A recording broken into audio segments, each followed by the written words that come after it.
상세 설계 프로세스에 대해서 말씀을 드리겠습니다. 상세 설계 프로세스는 앞에서 우리가 제품 상세 설계에 중요한 세 가지 생성되는 관리되는 세 가지 자료를 말씀드렸는데, 이 세 가지 자료를 생성하는 것이 주를 이룹니다. 그래서 부품 리스트, 그 다음에 기술 문서, 제품 구조, 이 세 가지 요소를 생성하는 단계다, 그렇게 말씀드릴 수 있고요. 거기에 이제 그것을 만들고 난 다음에, 즉 이제 설계가 끝난 다음에 그 정보를 가지고 승인을 받아야겠죠. 그래서 승인 단계가 뒤에 붙는다, 그렇게 그 정도로 이해를 하시면 될 것 같습니다. 자, 좀 더 자세히 보면 첫 번째는 이제 부품을 설계를 합니다. 부품을 생성을 하는 거죠. 부품 객체를. 그 다음에 거기에 제품 구조를, 여기서 우리 프로세스는 제품 구조를 생성한다고 그러는데, 먼저 이제 제품 구조를 먼저 생성할 수도 있는 거죠. 그래서 A 부품은 B 부품의 하위 부품이다. A가 조립품이고 B가 부품이다. B에 다시 또 부품으로 C가 온다. 이런 식으로 제품 구조를 만들 수 있는 거죠. 그 다음에 이제 기술 문서를 생성해서 각각의 부품에 CAD 모델링을 한 다음에 거기에 기술 문서를 붙이기도 하고요.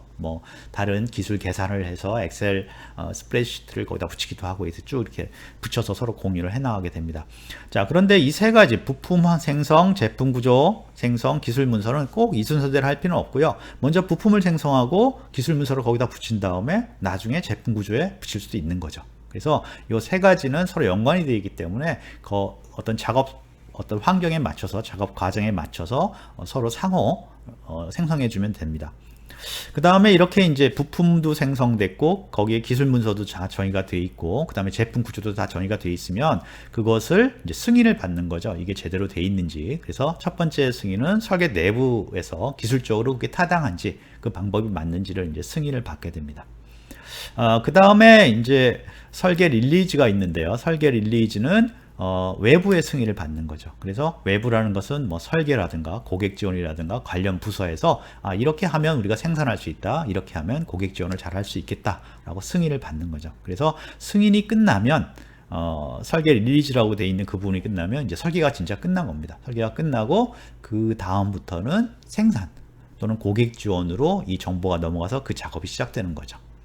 그래서 여기서 이제 이렇게 쭉 진행되고, 만약에 이게 끝난 다음에 설계 릴리즈가 끝나서 생산이 됐는데 그 다음에 뭔가 변화를 해야겠다, 그러면 이제 그때부터는 이 신제품 개발 프로세스가 아니라 설계 변경 프로세스에 따라서 제품의 설계를 변화시키게 됩니다. 그래서 이런 식으로 부품 생성, 제품 구조, 기술 문서 생성을 하고, 그 순서는 그 경우에 따라서 바뀔 수가 있습니다. 그 다음에 내부 승인을 받고, 그 다음에 그걸 가지고 다시 설계나 생산 외부 승인을 받은 다음에 그 설계를 릴리즈한다. 설계가 완료시키면 그때부터는 이제 생산으로 넘어가서 생산이나 고객 지원에서 이제 그 정보를 받아서 처리를 하는 거죠.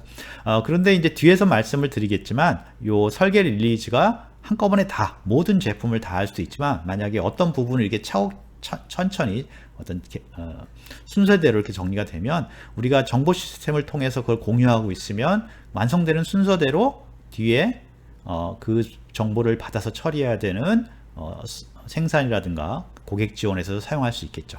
그래서 우리가 정보 기술을 이용해서 이런 과정을 그냥 순차적으로 하나가 끝나고 다음, 그런 게 아니라 같이 동시에 할 수 있는 그런 것들을 고려하기도 합니다.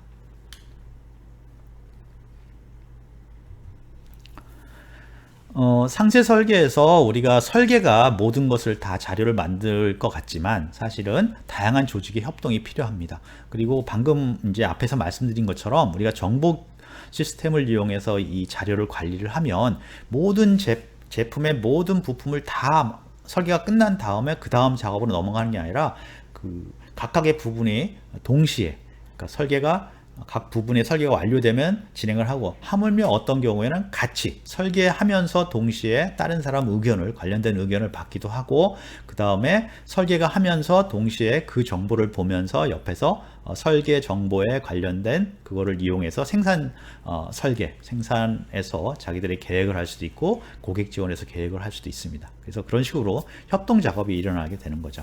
자, 그래서 우리가 두 가지 부품 리스트라는 게 있었고 제품 구조라는 게 있었는데, 그 다음에 기술 문서가 있었는데, 기술 문서가 이제 부품 리스트에 포함된다고 봤을 때, 부품 리스트에서는 어떤 부서들이, 어떤 역할을 가진 사람들이 같이 협업을 어떻게 하는지, 그 다음에 제품 구조를 만들 때는 거기에 어떤 사람들이 협업할 수 있는지를 한번 살펴보겠습니다. 자, 부품 리스트에는 일단 부품 객체가 있을 수 있겠고요. 부품 객체는 사실 컴퓨터 안에서 어떤 객체를 표현할 때는 속성하고 속성값, 속성 이름하고 속성값으로 표현을 하게 되는 거죠. 그래서 부품 속성이라는 게 있고요. 그 다음에 부품에는 이제 거기에 앞에 말씀드린 것처럼 연결된 기술 문서들이 있습니다. 그래서 기술 문서들이 있을 수 있겠고요. 사실은 그런 기술 문서를 우리가 연관 객체라고 합니다. 기술 문서도 객체 중에 하나인데 꼭 기술 문서 객체 외에 다른 것들도 같은 객체가 붙을 수 있거든요. 그래서 우리가 부품이 있으면 부품 속성도 있고 부품에 연관된 연관 객체가 있을 수 있겠고 연관 객체 중에 이제 어떤 특정한 것이 기술 문서입니다. 자, 그러면 그런 환경에서 설계는 어떤 일을 하냐면 부품 리스트와 부품 속성을 결정합니다. 대부분의 것들을 부품의 부품을 쭉 만들어서 그걸 하나의 목록으로 만든 게 부품 리스트고요. 그 다음에 부품 속성 중에서 부품 번호라든가 또는 뭐 부품의 이름이라든가 그런 것들을 이제 중요한 그런 속성들을 결정을 합니다. 그 다음에 이제 연관 객체로서 주로 우리가 CAD 모델을 만들어서 이렇게 거기에 연관 객체로서 연결을 해 놓는 거죠. 그런 것들이 이제 설계에서 부품 리스트에 관련된 어떤 정보를 생성하는 거고요. 예를 들어서 생산이나 구매, 이제 거기에서는 어떻게 하냐면 표준품과 부품 구매 정보를 관리합니다. 그 부품 중에서 표준품들을 우리가 생산해서 많이 사용한다. 그럼 그런 표준품은 설계가 아니라 생산해서 관리를 할 수 있겠죠. 그래서 어떤 부품 번호가 어떤 것들은 설계에서 값을 집어넣는 게 아니라 생산해서 그 속성 값을 집어넣을 수 있다. 그렇게 이제 서로 공유를 할 수 있고요. 그 다음에 구매 정보 관리. 그래서 어떤 부품이 있으면 거기에 연관 객체로서 CAD 모델을 붙이는 게 아니라 거기에 어떤 객체인데 그 객체는 어떤 공급 업체가 있고 공급 업체 연락처는 어떻게 되고 그 가격은 어떻게 된다. 그런 것들을 이제 붙일 수 있죠. 그거는 같은 부품이지만 설계에서 쓰는 객체가 아니라 설계에서 만드는 게 아니라 바로 구매 쪽에서 만드는 객체죠. 그래서 구매도 같은 부품에다가 자기 나름대로 기술 문서를 붙여서 관리를 하는 거죠. 그러면서 뭐 필요한 경우에는 그걸 설계에 보여줄 수 있지만 그렇지 않은 경우에는 설계는 그걸 못 보도록 이렇게 권한을 정의를 해 놓으면 설계는 있는지도 모르고 그냥 자기는 그 부품에다 기술 문서만 붙인다고 생각을 하지만 사실 실질적으로 보면 똑같은 부품 객체에 똑같은 부품 리스트에 생산에서는 그 구매 정보를 생산의 구매 부서에서는 구매 정보를 또 관리하고 있는 거죠. 그러니까 부품 자체는 동일하기 때문에 우리가 일관된 정보를 관리할 수가 있게 되는 겁니다. 또 고객 지원에서는 서비스 부품을 기획할 수 있습니다. 그래서 뒤에 이제 생산 준비 단계에서 말씀드리겠지만 설계에서 만든 모든 부품을 다 서비스에서 지원하지는 않습니다. 또는 설계에서 정의하지 않은 부품을 서비스, 그러니까 고객 지원 부서에서 제공할 수도 있거든요. 그럴 경우에 그런 고객 지원에 필요한 어떤 부품을 더 추가할 수도 있고요. 또는 기존에 설계해서 만든 것 중에 어떤 부품은 내가 이거는 서비스를 해주겠다라고 이렇게 표시를 할 수도 있는 거고요. 그런 속성을 이제 관리를 할 수가 있는 거죠. 그 다음에 이제 서비스를 위한 객체를 또 관리할 수 있습니다. 예를 들어서 우리가 제품에 이렇게 조립해서 나가는 부품은 그럴 필요 없지만 서비스하는 부품은 다시 포장을 해야겠죠. 그런 서비스 부품, 예비 부품이라고 보통 하는데 그거는 다시 또 포장이 필요합니다. 그래서 그런 정보들도 부품에 연결한 객체로서 뭐 문서가 됐든 어떤 속성을 가진 객체가 됐든 관리를 해야 되는 거죠. 그러면 역시 아까 생산에서처럼 서비스에서도 설계와 부품을 공유하는 거죠. 부품 리스트 객체를 부품 리스트를 공유해서 자기들의 정보를 관리할 수가 있는 거죠. 이 역시 설계를 보여줄 수도 있고 안 보여줄 수도 있고 만약에 같이 협동 작업이 필요하면 우리가 만든 정보를 설계도 보고 같이 할 수도 있고 만약에 그럴 필요가 없으면 보여줄 필요가 없는 거죠.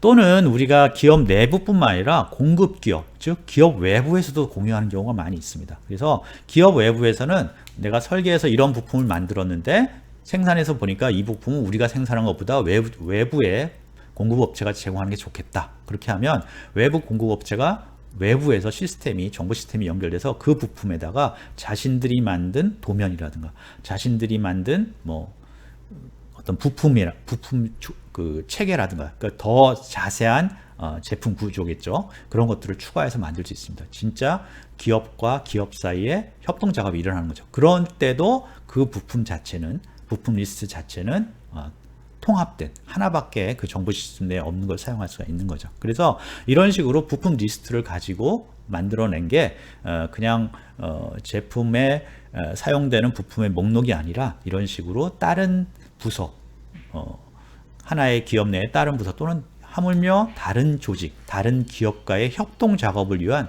기반을 제공하는 거죠. 그래서 이게 앞에서 우리가 PDM 시스템, PDM 응용 시스템에서 뭐 협동 작업을 지원하는 시스템 이렇게 배웠었죠. 자, 두 번째 이제 제품 구조 부분에서 보면 제품 구조는 기본적으로 가장 그 기초적인 제품 구조의 구성 요소는 구성 관계죠. 하나의 부품과 다른 하나의 부품이 조립품이고 하나는 부품이다. 그런 이제 구성 관계들이 쭉 부품을 기준으로 해서 쭉 연결된 게 이제 제품 구조인데, 그러다 보니까 그 구성 관계, 제품과 제품 사이의 관계, 그리고 그 안에 들어가는 정보 중에 뭐 여러 가지 정보가 들어갈 수 있지만 가장 중요한 게 수량 정보죠. 요 부품 하나 조립하는데, 요 조립품 하나 만드는데 부품이 구성관계에 있는 부품이 뭐 5개가 필요하다면 5라는 숫자를 거기다 집어넣는 거죠. 그래서 그런 구성관계가 있는데 그거를 이제 또 공유해서 협동 작업을 할 수 있습니다. 그래서 마케팅이나 기획에서는 제품 구성 모듈 코드라는 걸 만듭니다. 그러니까 제가 이제 제품 시스템 설계에서 말씀드렸지만 마케팅이나 기획에서 처음에 제품 구성을 만들고 제품 구성의 조합을 이루게 되는 그런 구성 모듈들을 쭉 만든 다음에 그 코드를 만들어서 그 코드는 설계, 생산, 고객 지원 모든 부서가 다 공유한다고 그랬죠. 그래서 그걸 만들므로 해서 결과적으로 설계 시작, 그러니까 제품 구성 모듈 아래에다 이제 조립 구조들을 만들어냈으니까 그런 마케팅하고 협조 관계가 거기서 시작되는 겁니다. 그래서 설계는 마케팅이나 그런 기획에서 만든 제품 구성 모듈 아래다가 이제 설계를 시작하게 되는 거죠. 설계는 이제 제품 구조를 만들고요. 그러니까 조립 구조죠. 그 실제 제품이 어떻게 구성되어 있다, 어떻게 조립품하고 부품 구조로 되어 있다는 걸 쭉 만들고요. 또 필요한 소요 수량도 거기다 이제 정의를 해 놓습니다. 생산하고 고객 지원은 생산과 구매에서 부품 기획을 합니다. 아까 말씀드렸지만 제품 구조가 이렇게 있다, 설계해서 다 제품 구조로 만든다 하더라도 생산에서는 그게 뭐 외주를 받는 부품이라면 아래에 있는 제품 구조는 필요 없죠. 우리는 조립품 자체를 받아서 그걸 생산에 투입하기 때문에 아래에 있는 제품 구조는 필요가 없겠죠. 그래서 그런 식으로 제품 구조를 생산 측면에서 또는 구매에서 이렇게 계획을 해서 어떤 부품은 우리가 구매를 할 거고 어떤 부품은 생산을 할 거다, 그렇게 결정을 하는 거죠. 그리고 구매 부서에서도 만약에 이제 어떤 부품을 구매를 하게 되면 기업 내부에서는 그 아래 제품 구조를 만들 필요는 없지만 외부에서 그 부품을 공급하는 구매 부서에서 그 부품을 공급하는 업체한테 부탁을 해서 그 아래 제품 구조를 만들어라, 그렇게 할 수가 있는 거죠. 그 다음에 이제 고객 지원도 마찬가지입니다. 고객 지원에도 서비스 부품을 결정을 하면 제품 구조가 설계와는 좀 달라집니다. 그래서 그런 제품 구조를 고객 지원에 맞도록 변경할 수가 있습니다. 그래서 그런 고객 서비스 부품을 기획하는 거. 그 다음에 이제 고객의 어떤 부품을 줄 때는 설계해서 만든 수량하고 좀 다를 수 있어요. 예를 들어서 뭐 이렇게 몇 개 세트로 이렇게 만들어서 주거나 하시기 때문에 그런 것들도 제품 구조에 표현할 수가 있습니다. 그래서 상세 설계 단계에서 우리가 옛날에는 그냥 설계해서 다 만들고 그걸 그 생산이나 고객 지원에 줬지만 지금은 우리가 정보 시스템을 사용하기 때문에 이렇게 부품 리스트 안에서도 속성이라든가 또는 연관객체를 서로 공유해서 또는 같이 만들거나 또는 그 부품을 공유해서 거기다 자기들의 연관객체를 쭉 추가하는 식으로 해서 통합된 정보를 관리하고요. 제품 구조도 마찬가지로 각 부서별로 자기 나름대로 제품 구조를 공유하기도 하고 또는 스스로 만들기도 하고 또는 뭐 아랫부분을 무시하기도 하고 하는 식으로 서로 공유를 하고 있습니다. 그래서 이렇게 협동 작업을 진행을 합니다.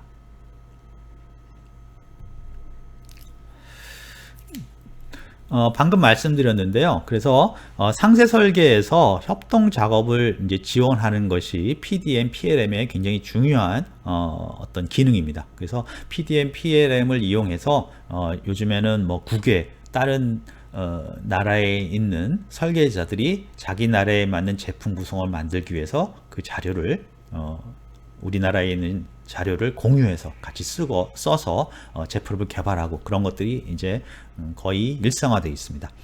자, 그래서 우리가 이제 PDM, PLM을 공유한다는 건 여러 가지로 생각할 수 있겠지만 결과적으로 설계, 생산, 고객 지원 이 세 가지는 사실은 이제 제품 수명 주기를 대표하는 거죠. 그래서 모든 제품 수명 주기에 참가하는 어떤 사람들이 PDM과 PLM의 데이터베이스를 공유한다. 그렇게 보시면 됩니다. 그래서 우리가 앞에 쭉 지금까지 이제 설명한 부품 리스트라든가 기술 문서라든가 제품 구조들이 어떻습니까?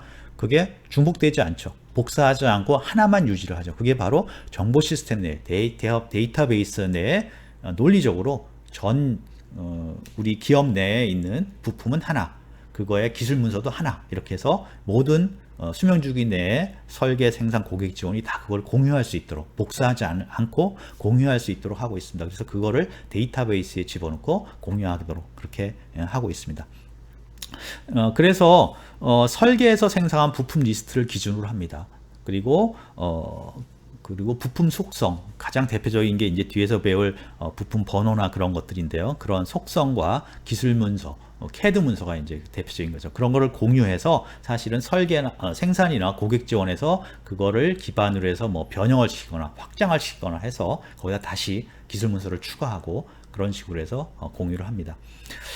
그래서 앞에도 말씀드렸지만 이제 전에는 이런 정보 시스템이 제대로 안 돼 있고 그럴 때는 설계가 다 끝난 다음에야 그거를 다 가지고 가서 생산이나 고객 지원이 복사를 해서 그걸 다시 또 이제 만들었는데 지금은 어떻게 하면 됩니까? 데이터베이스에 내에 있기 때문에 다 끝나지 않았어도 작업 중인 경우에도 할 수 있다면 서로 공동 작업을 할 수가 있는 거죠. 그리고 일부분이 끝났으면 일부분 끝난 거를 생산과 고객 지원에서 그것을 공유해서 거기서부터 이제 필요한 작업들을 쭉 해나갈 수가 있는 거죠. 그래서 거의 동시에 그런 그 설계, 생산, 고객 지원의 기술자들이 작업을 할 수 있게 됐다. 그렇게 볼 수가 있습니다.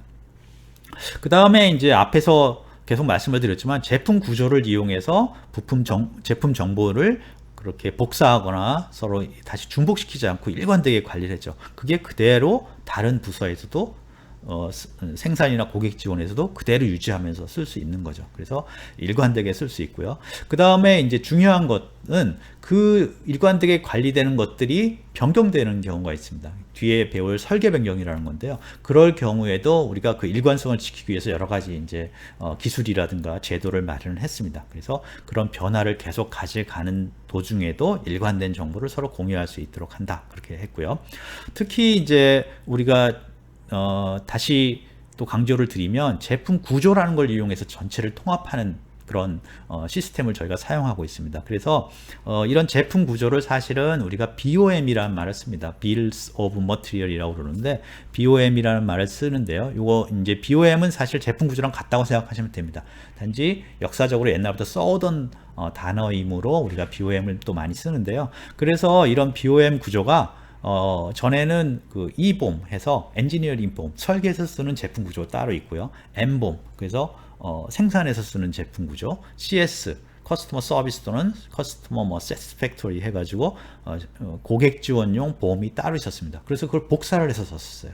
근데 지금은 이런 정보 시스템을 이용해서 뭐 완벽하게 그게 다 이루어지진 않았지만 하나의 BOM 아래서 각각의 그걸 복사하지 않고 각각의 자기 것을 그 연결해서 자기 것만 보는, 자기에 맞춰서 볼 수 있는 그러한 통합보험을 목표로 하고 있습니다. 그래서 여러분들이 회사에 가시면 뭐 E보험, M보험, CS보험, 통합보험 이런 말들이 있는데 이런 것들이 바로 우리가 제품 구조를 지금까지 우리가 일관되게 관리되어 오던 부품 리스트 제품 구조를 기반으로 해서 각 부서별로 어떤 제품 구조를 공유하자 또는 각자 그 아래 기반은 공유하고 각자에 맞는 제품 구조를 사용하자 하는 그런 목표입니다. 그래서 요 부분은 이제 점차적으로 우리가 더 수업이 진행되면서 여러분들이 이해할 수 있도록 그렇게 설명을 드릴 예정입니다.